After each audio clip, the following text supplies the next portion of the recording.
I used to think that marriage was built on love, trust, and effort. That's what I believed when I married Grace 7 years ago.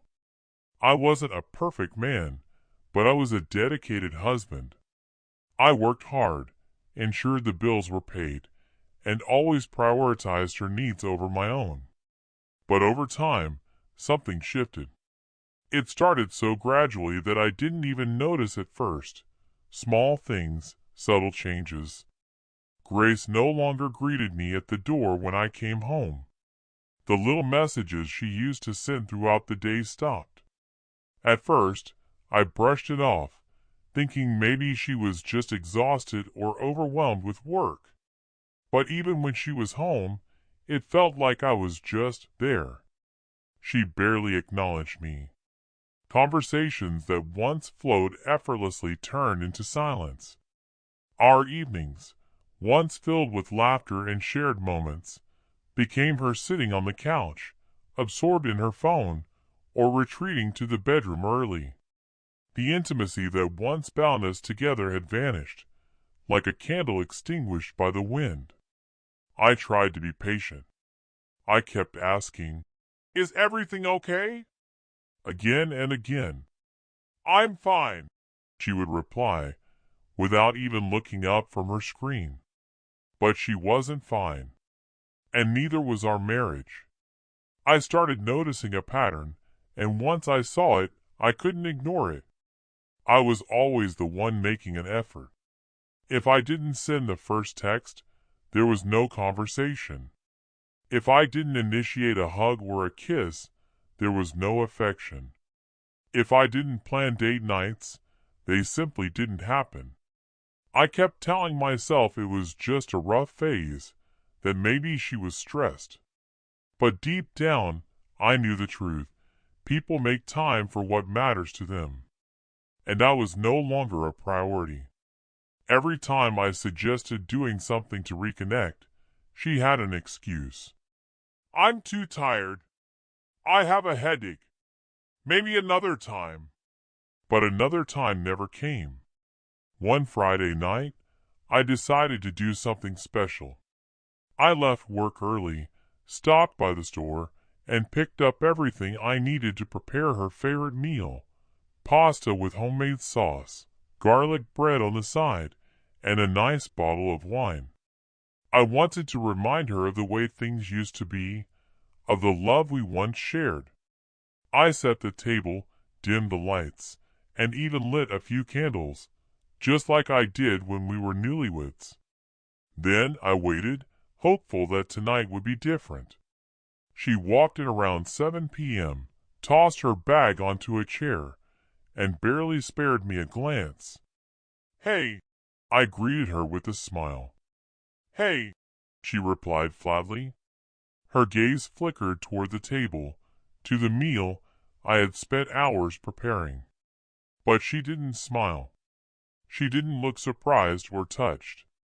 Instead, she muttered, "I already ate." I felt my chest tighten. "You already ate?" I repeated, my voice quieter now. "Yeah, I grabbed something with the girls after work," she said, slipping off her shoes. Then, without another word, she walked over to the couch, sat down, and pulled out her phone, like I wasn't even there. I sat across from her, waiting, hoping she would notice my disappointment, that she'd at least acknowledge the effort I had put in. But she just kept scrolling, her face illuminated by the glow of her screen, completely detached from me, from us. After a few minutes, I finally spoke. "Grace." She didn't even look up. "What?" "Are we okay?" She let out an exaggerated sigh, the kind you give when someone is wasting your time. "Justin, why do you keep asking me that?" "Because we don't talk anymore. Because you don't even look at me the way you used to." She rolled her eyes. "I'm just tired. Not everything has to be some big problem." I wanted to believe her. I wanted to tell myself that maybe she really was just tired. But deep down, I knew the truth. She wasn't exhausted. She was indifferent. I let it go for a while.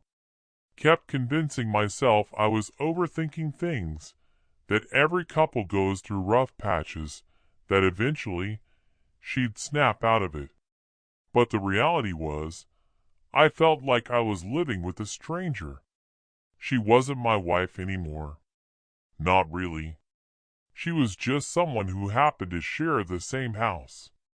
Someone who barely acknowledged my presence. It was as if I had been demoted from her husband to an irrelevant background character in her life. And then, one night, everything changed. We had dinner together, or at least I ate. Grace barely touched her food, her fingers constantly scrolling through her phone. That was the night I finally saw things for what they truly were. I got up and began cleaning, tasks she once helped with, things we used to do together. When I returned to the living room, she was curled up on the couch, still fixated on her phone. Her phone screen cast an eerie glow on her face, which remained expressionless, completely disconnected from everything around her. I stood there for a moment, just watching her, feeling a deep, crushing weight settle in my chest. Enough. I walked over and sat beside her. "Grace, we need to talk." She didn't even glance up. "About what?" "About us. About this distance between us." With a sigh, she finally set her phone down. But there was no frustration, no concern, just boredom. "Justin, I don't know what you expect from me." I stared at her, my jaw tightening. "I want my wife back." She scoffed, crossing her arms. "I haven't gone anywhere." I exhaled slowly, forcing myself to stay calm. "Then why does it feel like I'm married to a stranger? We haven't been close in months. You barely touch me, barely talk to me. You act like you don't even want to be in the same room as me." She rolled her eyes. "I told you, I'm tired. Can't you just accept that? Tired? You're always tired. That's all I ever hear. But what I see is someone who constantly finds excuses to keep me at a distance." She shook her head, letting out a mocking laugh. "Oh, so now you know how I feel, huh? Well, if I want to be close, I will. And if I don't, then I won't. Simple as that." And then she said it. "What I do with my body is none of your business." The words hit me like a punch to the gut. My mind stalled, trying to process what I had just heard. "What?" My voice was barely above a whisper. She leaned back against the couch, arms still crossed. "Just because we're married doesn't mean I owe you anything." Something inside me cracked. I wasn't demanding. I wasn't asking for something I wouldn't give in return. I had been begging for connection. "Grace, you don't get it. This isn't about obligation. It's about love. About being close to the person you chose to spend your life with." She let out a dry, humorless laugh. "You're making this way more dramatic than it is. Not everything is about you, Justin." Silence. A cold, suffocating silence stretched between us. That was it. That was the moment I realized I was the only one still holding on. And I was done. I stared at her, really looked at her. This woman I had loved. The woman I had built a life with. And all I saw was someone who had let go of me a long time ago. For months, I had been begging for scraps of affection, making excuses for her indifference. I had convinced myself that if I just tried harder, if I was patient enough, she'd come back. But now, I saw the truth. She wasn't coming back. Because she had already left. She had checked out of this marriage long before this conversation. She had just been waiting for me to realize it. And now, I finally did. Something inside me shifted. The weight I had carried for years suddenly lifted. I wasn't angry. I wasn't heartbroken. I wasn't even sad anymore. I was just done. I stood up. "All right." Grace frowned. What does that mean? I walked to the chair, grabbed my jacket, and slipped it on. It means I hear you. Loud and clear. She let out a dry, almost amused laugh. So what? You're leaving? I looked at her one last time, taking in the face of the woman who had once been my whole world. Yeah, I am. No yelling. No slamming doors. No dramatic exit. I simply walked away. And for the first time in a long while, I felt free. That night, I checked into a hotel. I had nowhere else to go. My hands were still trembling as I slid my credit card across the front desk, my mind spinning from everything that had just unfolded. Sitting on the edge of the stiff hotel bed, I stared blankly at the wall, waiting for something, regret, sorrow, fury. But all I felt was exhaustion. For the first time in years, I wasn't fighting anymore. I thought about texting Grace.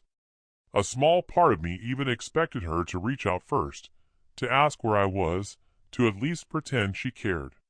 But the hours dragged on, and my phone stayed silent. A day passed. Then another. Still nothing. That was when I knew I had made the right choice. She wasn't worried. She wasn't heartbroken. She wasn't even curious about where I had gone. She had been so used to me always being there, always chasing after her, that she simply assumed I would come crawling back. But I wasn't coming back. A week later, I finally got a message from her. Are you seriously leaving over this? Grow up. I read those words over and over, waiting for them to spark some kind of. But I felt nothing. That was all the confirmation I needed. The next day, I filed for divorce. At first, she didn't take it seriously.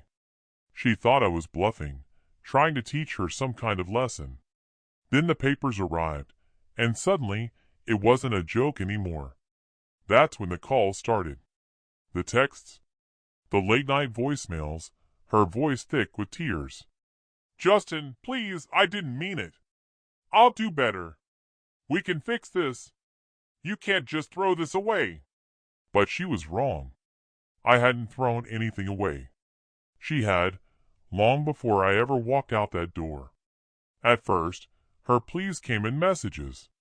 Then the calls became relentless.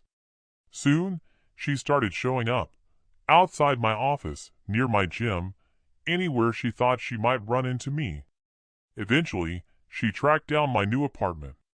She knocked on my door at midnight, her voice raw with desperation, a stark contrast to the cold indifference she had shown before. Justin, please, I know I messed up, but I can change. We can fix this. I never answered.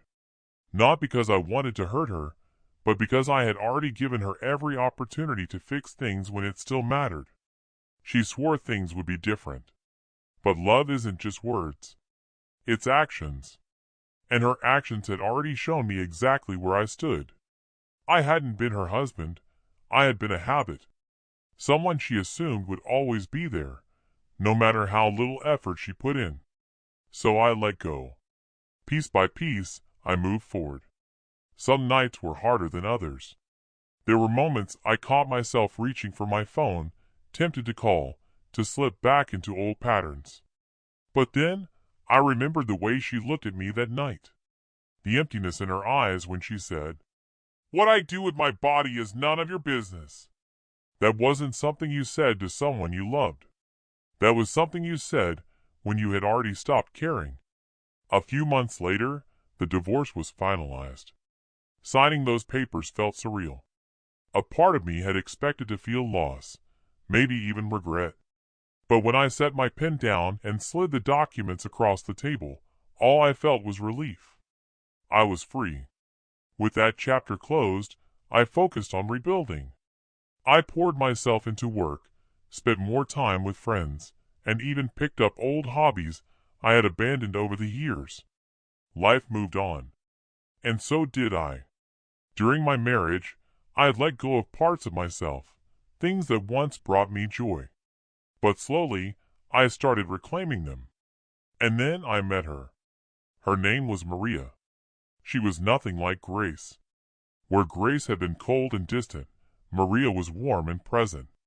Where Grace had made me feel invisible, Maria saw me. We met by chance. And before I realized it, simple conversations turned into dinners. And dinners turned into something I hadn't felt in years. Happiness. For the first time in a long while, I wasn't just going through the motions. I was living. And then, one evening, Grace showed up. It was late, just past 8, when I heard a knock at my door. I hesitated before answering, thinking it might be a neighbor or a package I had forgotten about. But when I pulled the door open, there she was, Grace. Her hair was disheveled, her eyes swollen and bloodshot, like she had been crying for hours.